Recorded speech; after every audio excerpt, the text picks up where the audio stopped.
In example 3, a movie theater designs two bags to hold 96 cubic inches of popcorn. Find the height of each bag in A, and in which bag should the theater choose to reduce the amount of paper needed. So we want to find the height of each bag. And so there's our H. So the bag A, the volume is going to be the base times the height, which means I have rectangular bases here. So bag A is this one. It's going to be 4 times 3 times the height, which is 12 times the height. And we know that this has 96 cubic inches of it. So we have that as the volume. So we put the 96 in for the volume. To solve for H then, we need to get 12 divided by 12 on both sides. We got H is 8. So we know that this guy is 8 inches tall. Over here, we have the base times the height again, which is 4 times 4 times your height. Again, we want 96 cubic inches of popcorn that are going to be inside of that.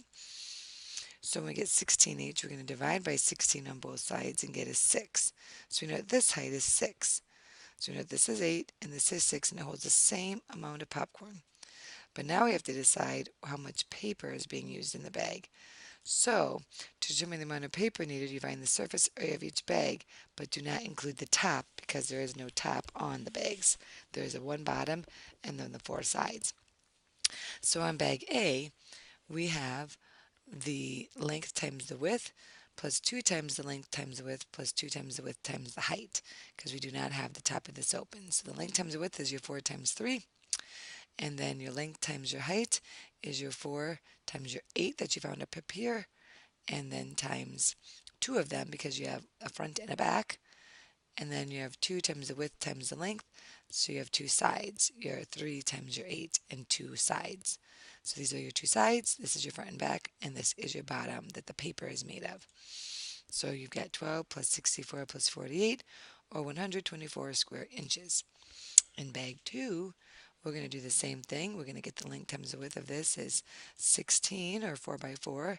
The length and the width, or the length and the height is a 4 by 8, is 4 by 6 from up here.